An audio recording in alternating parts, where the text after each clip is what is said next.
मरने के बाद रूह क्या क्या देखती है। रूह के सफ़र बरज़ख की तफसील और नेक आमाल की अहमियत पर रोशनी। बिस्मिल्लाहिर्रहमानिर्रहीम। अस्सलामुअलैकुम रहमतुल्लाहि व बरकातुहू। मैं हूं जमील अहमद जामी। नाज़रीन किराम, आज की वीडियो रूह को झंझोड़ देने वाली है।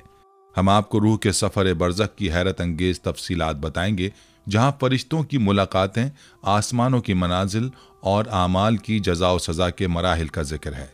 नाज़रीन किराम, क्या ये महज किस्से हैं या हमारे आमाल का हकीकी अक्स? जानिए कि किस तरह रूह दुनिया छोड़ते ही एक नए आलम में दाखिल होती है और वो मनाजिर जो इंसान को अपने रब के सामने शर्मिंदा या सरफराज कर सकते हैं। ये एक ऐसा बयान है जो दिल को झंझोड़ कर आखिरत की तैयारी पर गौर करने पर मजबूर कर देगा। अगर आपको ये वीडियो पसंद आए तो बराह करम हमारे चैनल को सब्सक्राइब करें, वीडियो को लाइक करें, अपनी कीमती राय कमेंट सेक्शन में देना ना भूलें। तो चलिए चलते हैं आज की वीडियो की तरफ। तमाम तारीफें उसी अल्लाह के लिए हैं जिसने बड़े बड़े जालिम और जाबिर लोगों की गर्दनें मौत से मरोड़ दी और ऊंचे ऊंचे तख्तों पर अकड़ कर बैठने वाले बादशाहों की कमरें मौत से तोड़ दी और बड़े बड़े खजानों के मालिकों की मलकियत मौत से खत्म कर दी। ये सब लोग ऐसे थे जो मौत के जिक्र से भी नफरत करते थे, लेकिन अल्लाह का वादा मौत का वक्त आया तो उनको गड्ढे में डाल दिया और ऊंचे महलों से जमीन के नीचे पहुंचा दिया। बिजली और कुमकुमों की रोशनी और नर्म बिस्तरों से कब्र के अंधेरे में पहुंचा दिया और गुलामों और बांदियों से खेलने के बजाय जमीन के कीड़ों के हवाले हो गए और दोस्तों की मजलिसों के बजाय तन्हाई की वहशत में गिरफ्तार हो गए। बस क्या उन लोगों ने किसी मजबूत किले के जरिए मौत से अपनी हिफाजत कर ली? उससे बचने के लिए कोई दूसरा जरिया इख्तियार कर लिया? बस वो ज़ात पाक है जिसका कोई दूसरा शरीक नहीं और हमेशा रहने के लिए सिर्फ उसी की तन्हा ज़ात है, कोई उसका मिसल नहीं। मोहतरम बुजुर्गों और अजीज़ों, हम में से बहुत से लोग ये समझते हैं कि इंसान जब मर जाता है और कब्र में दफना दिया जाता है तो वो गल सड़कर मिट्टी में मिल जाता है और हमेशा के लिए ख़त्म हो जाता है और उसकी कोई चीज़ बाकी नहीं रहती और मरने के बाद उसे किसी और चीज़ का सामना नहीं करना पड़ता।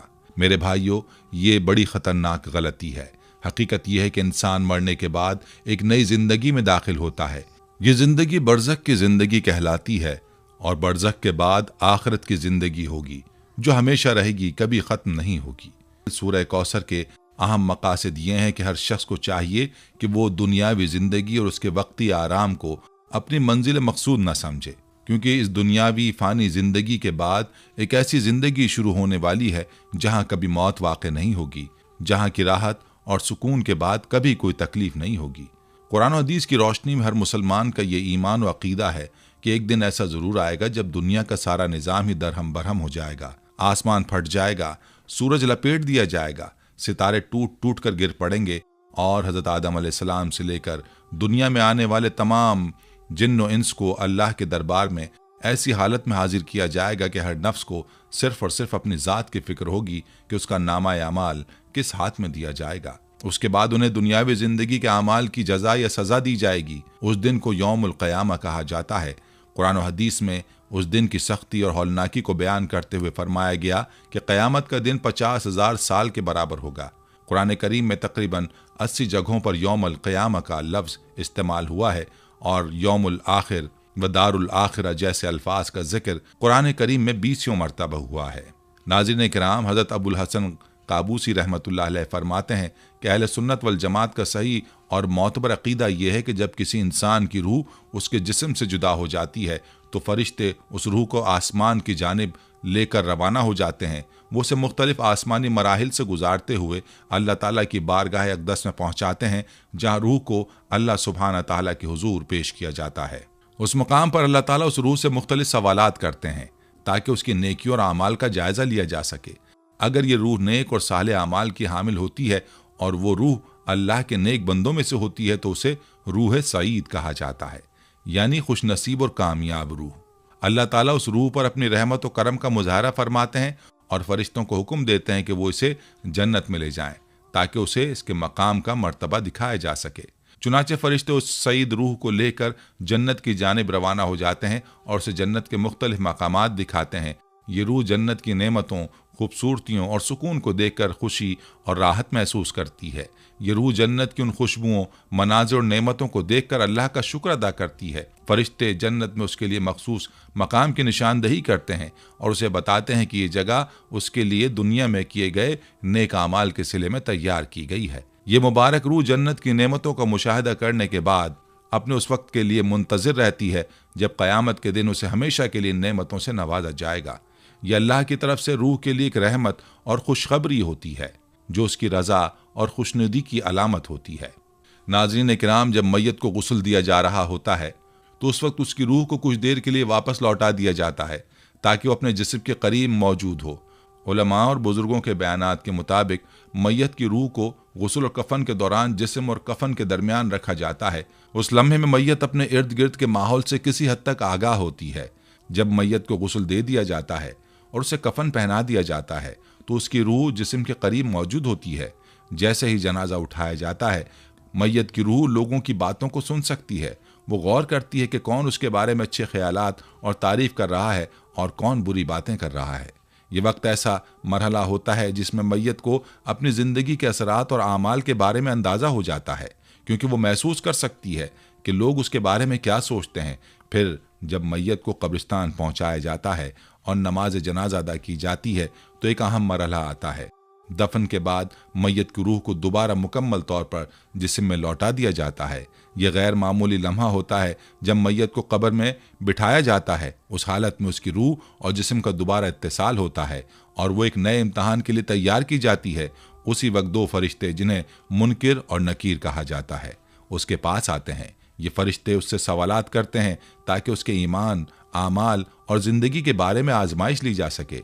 नाज़रीन किराम, उमर बिन दीनार से मरवी एक रिवायत के मुताबिक जब किसी शख्स की वफ़ात होती है तो उसकी रूह एक फ़रिश्ते के सुपुर्द कर दी जाती है। ये रूह तमाम तर मराहिल को देखती है, जैसे गुस्ल दिया जाना, कफन पहनाया जाना, जनाजा उठाया जाना और कब्र में दफन किया जाना। इन तमाम मराहिल के दौरान रूह मौजूद होती है और उनका मुशाहिदा करती है। इस रिवायत के आखिर में हाफिज़ अबू नईम और दाऊद की रिवायत के मुताबिक ये बात भी बयान की गई है कि जब मैयत को चारपाई पर रखा जाता है, लोग उसके जनाजे के साथ चल रहे होते हैं, तो मैयत की रूह को ये बताया जाता है कि वो सुन सकती है कि लोग उसके बारे में क्या कह रहे हैं। ये एक अहम और असर अंगेज़ लम्हा होता है जहाँ रूह को दुनियावी ज़िंदगी में अपने आमाल का जायज़ा लेने का मौका मिलता है। इमाम अबू हामिद गज़ाली रहमहुल्लाह ने अपनी मशहूर किताब कश्फुल उलूमुल आखिरा में इस मौजू पर मज़ीद वजाहत की है। वो फरमाते हैं कि जब किसी नेक इंसान की रूह कब्ज़ की जाती है तो दो फरिश्ते आते हैं जो निहायत खूबसूरत और दिलकश चेहरों के मालिक होते हैं। ये फरिश्ते इंतहाई शानदार लिबास पहने हुए होते हैं और उनके जिस्मों से ऐसी खुशबुएं उठ रही होती हैं जो दुनियावी खुशबुओं से कहीं ज़्यादा दिलकश और मशहूर कुन होती हैं। ये फरिश्ते उस रूह को उस फरिश्ते से वसूल करते हैं जिसने उसे कब्ज़ किया होता है। फिर ये फरिश्ते जन्नत से लाया हुआ एक खूबसूरत और रेशमी कपड़ा निकालते हैं और उसमें उस रूह को लपेट लेते हैं। इमाम गज़ाली मजीद बयान करते हैं कि रूह की जिसामत शहद की मक्खी के बराबर होती है, लेकिन इस छोटी सी जिसामत में पूरा इंसानी तशख़्ख़ुस मौजूद होता है। उस रूह में न सिर्फ शऊर और अक़ल होती है बल्कि दुनिया में हासिल की गई तमाम तर मालूमात और उलूम व फ़नून का ख़जाना भी मौजूद रहता है। चुनांचे जब इंसान की रूह कब्ज़ कर ली जाती है तो फरिश्ते उसको लेकर फ़ज़ा की तरफ बुलंद होने लगते हैं। रास्ते में जहाँ जहाँ से ये रूह गुजरती है वहाँ उसे देखने के लिए पिछली उम्मतों के अफराद और वो तमाम इंसान जिनका इंतकाल पहले हो चुका है अपनी अपनी जगहों से उसकी तरफ मुतवज्जे होते हैं। उनकी अरवाह एक मुंतशिर लश्कर की मानिंद हर जानिब फैली होती है, जैसे टड्डी दल का हुजूम जो फ़ज़ा में बिखरा हुआ हो।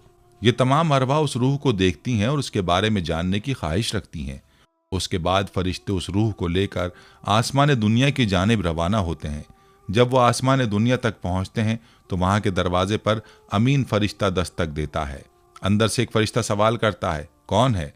जवाब में अमीन फरिश्ता कहता है, मैं सलसाइल हूँ और मेरे साथ ये रूह है। वो उस इंसान का नाम निहायत इज्जत और एहतराम के साथ लेता है जो अल्लाह के यहाँ पसंदीदा होता है। अंदर से फरिश्ता जवाब देता है, ये तो बहुत ही नेक इंसान था और इसका अकीदा गैर मुतजलजल और मजबूत था। फिर फरिश्ते उस रूह को लेकर दूसरे आसमान की तरफ बढ़ते हैं। जब वो दूसरे आसमान के दरवाजे पर पहुंचते हैं तो अमीन फरिश्ता दोबारा दस्तक देता है। अंदर से एक आवाज़ आती है, कौन है? अमीन फरिश्ता पहली मर्तबा की तरह जवाब देता है कि मैं सल साइल हूँ और मेरे साथ फला इंसान की रूह है। उस पर दूसरे आसमान के फरिश्ते बहुत खुश होते हैं और कहते हैं, वाह, ये तो बहुत खुशकिस्मत इंसान है, इसे खुशामदेद कहते हैं, आहलन सहलन।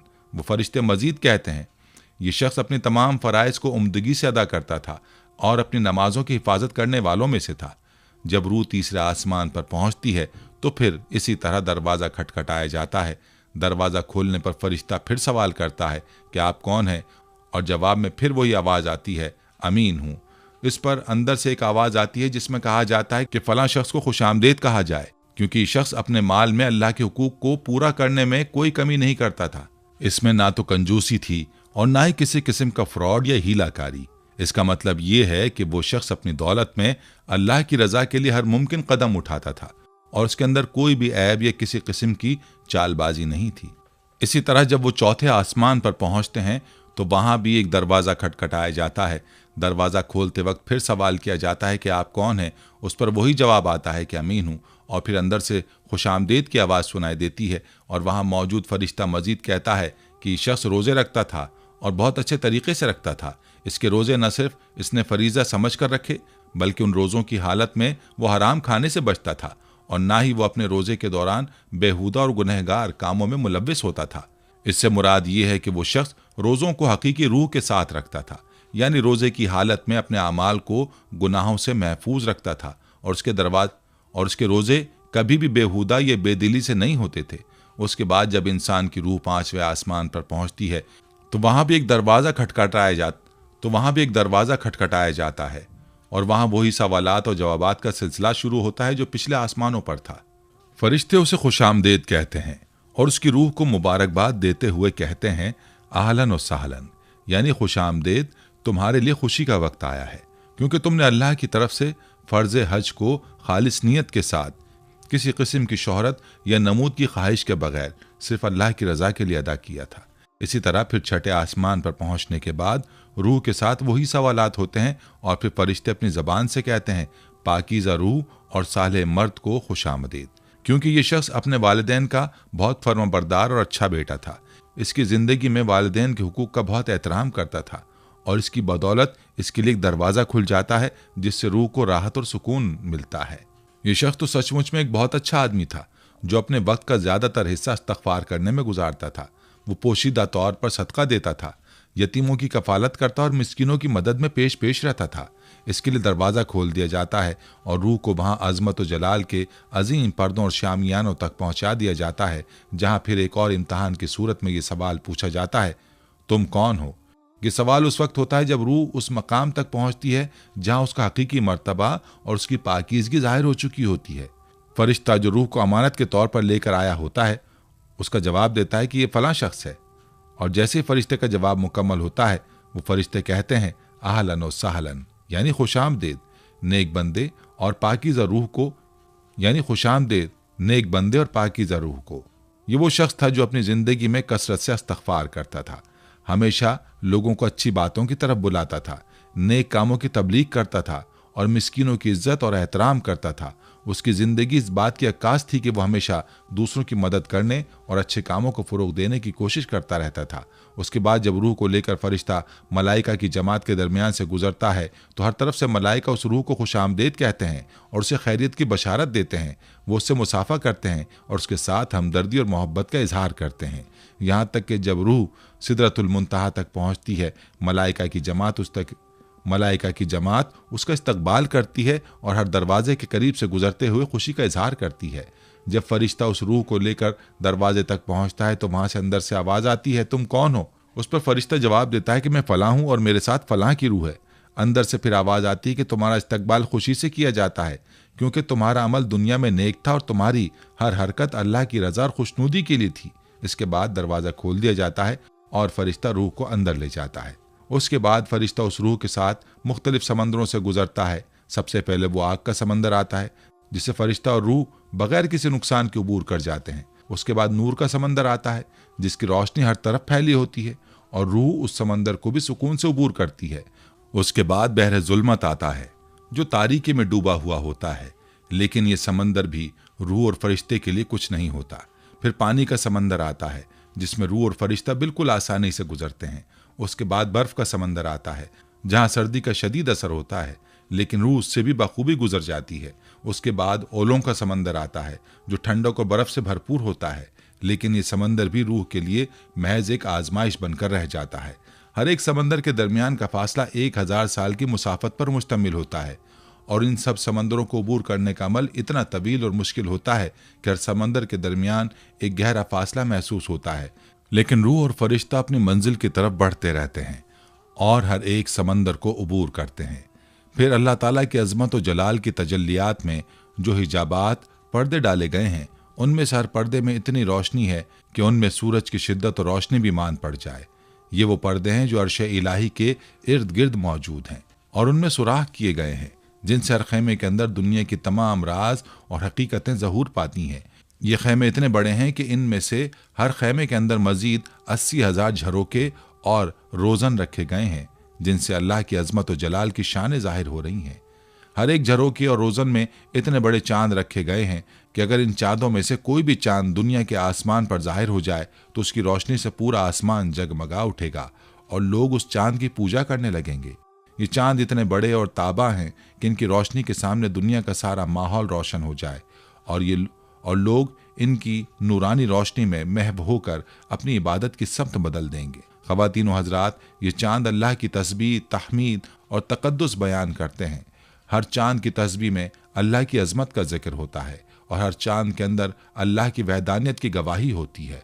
जैसे हर चांद अपनी जगह पर अल्लाह की इबादत में महव है, और जब इन चांदों के नूर की कैफियत और उनके जलाल व अज़मत का बयान किया जाए तो इंसान की अक्ल इसका अहाता नहीं कर सकती। ये सब अल्लाह की कुदरत और उसकी शान किब्रियाई का मजहर हैं। ये चांद अपने नूर के साथ अल्लाह की बारगाह में तस्बीह करते हैं, जहाँ हर इंसान, हर मखलूक को अपनी हकीकत और मंजिल की हकीकत मिलती है। और फिर उन अज़मतों और जलाल के पर्दों के पीछे से दरबार कुदसिया की आवाज़ आती है, जिसमें यह कहा जाता है कि ये कौन रूह है जो तुम लेकर आए हो। उस पर वो जवाब दिया जाता है कि ये फ़लाँ शख्स है, फ़लाँ का बेटा है। फिर रब जलील और बुज़ुर्ग फरमाते हैं कि इसको अपने करीब लाओ और उसके लिए अपने ख़ास रज़ा व करम के दरवाज़े खोल दो।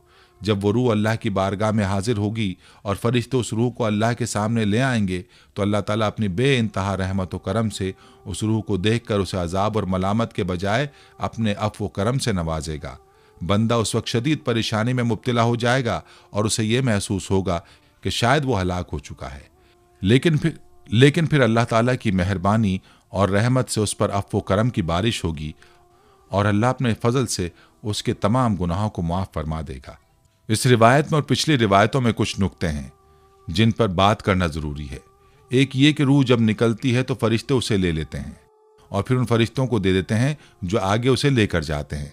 अच्छा, तो ये मोमिन की रूह के हाल का बयान हो गया कि इसे अच्छे फरिश्ते लेकर आसमानों की तरफ परवास करते हैं, और फिर जब वो गुजरते हैं तो फिर वो दूसरी अरवाह को भी देखता है, क्योंकि अरवाह के मुख्तलिफ मकामात हैं।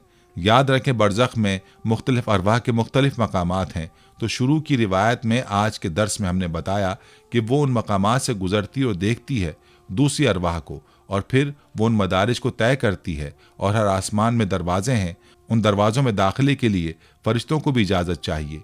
फिर वो फरिश्ते अंदर दाखिल होते हैं, और जो ये रूह, जो छोटी सी रूह होती है, उस रूह के अंदर इतने बड़े जिस्म कि जिसके 1000 फुट का जिस्म हो, चाहे 5 फुट का जिस्म हो, उसके तमाम खुसूसियात उस इतनी सी रूह में मौजूद होती हैं। वो तमाम इल्म, वो तमाम अक्ल, वो तमाम दिमाग, वो तमाम यादें, वो तमाम मामलात जो उसके दुनिया में रहीं, वो सारा कुछ उस रूह में मौजूद होता है। वो रूह तमाम सलाहियतें, वो तमाम चीज़ें रखती है जो जिस्म में थीं। तो इसलिए जब आलम बरज़ख में दाखिल होती है तो वो तमाम मामलात जो दुनिया में छोड़ आई उसे याद होते हैं। वो तमाम रिश्ते जो दुनिया में थे वो भी उसे याद होते हैं। वो तमाम मामलात भी उसे याद होते हैं। इसलिए जो दूसरी तवील रिवायत जब वो अल्लाह के हुजूर पेश होती है तो उसकी इबादतों में जो कमियां रह गई हैं उसकी तरफ जब उसकी याद दहानी कराई जाती है तो शर्मिंदा होता है कि बारी ताला, हाँ, ये कमियां तो मुझ में रह गई हैं। अब वह ऐसा ना होना कि इतने ज़्यादा मामलात जो उसके साथ अच्छे हो रहे हैं उन्हें देखकर रूह फूले ना समाए, तो उसे बताया जाता है कि ये सारा जो कुछ तेरे साथ मामला हुआ है अभी तक अच्छा वाला मामला, ये तेरे रब का फजलो करम है। तेरे मामलात में तो ये कमियां रह गईं, लेकिन उसके बावजूद रब तुझे माफ़ करता है। जा, तुझे बख्शा और फिर हमें यह भी पता चलता है कि वो ख़ास फरिश्तों की जमात है जिसमें से वो फरिश्ता जो अमीन, जो रूह को लेकर आगे जाता है, वो सलसाइल है, जिसके बारे में बड़ी तफसील से इमाम गज़ाली ने कशफ़ उलूम व आखिरा में इमाम गज़ाली ने इस रिवायत को नकल किया, तो बड़ी तफसील से इस रिवायत को मैंने आपसे शेयर किया। और शायद मुझे याद नहीं कि पहले शेयर किया था या नहीं किया था।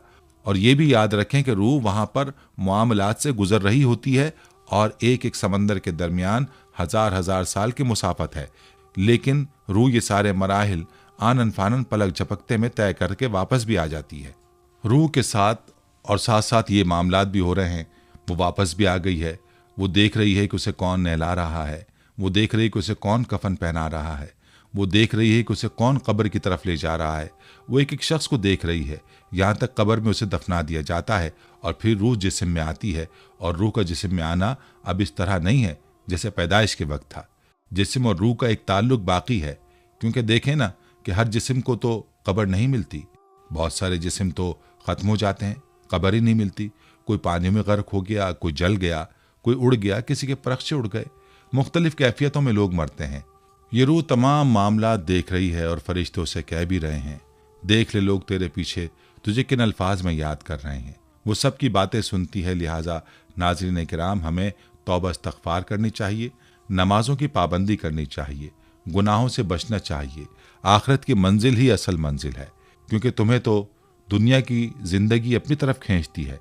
असल में आखिरत की ज़िंदगी खैर भी है और हमेशा रहने वाली भी।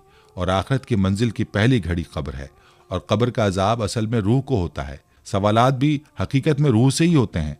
इसलिए अगर किसी शख्स को दफन ना किया जाए तब भी तीनों सवालात होते हैं। अलबत्ता अहादीस से मालूम होता है कि रूह के साथ बदन को भी अजाब होता है। बेशुमार दुनियावी चीज़ें ना समझने के बावजूद हम उन्हें तस्लीम नहीं करते। इसी तरह आलम बरज़ख में अजाब और आराम पर हमें मुकम्मल ईमान लाना चाहिए, खा उसकी कैफियत हमें मालूम हो या ना हो। क्योंकि न सिर्फ मुसलमान बल्कि ईसाइयों और यहूदियों का भी यही अकीदा है कि एक दिन दुनिया और दुनिया की सारी नक्ल हरकत ख़त्म हो जाएगी और इंसान के दुनियावी अमाल के मुताबिक अल्लाह ताला के हुक्म पर जन्नत या जहन्नुम का फैसला सुनाया जाएगा। दीगर कौमें भी किसी न किसी शक्ल में क़यामत के दिन को तस्लीम करती हैं और आलम बरज़ख की ज़िंदगी और उसमें अजाब या इंतहाई आराम और सुकून पर भी हमारा ईमान है।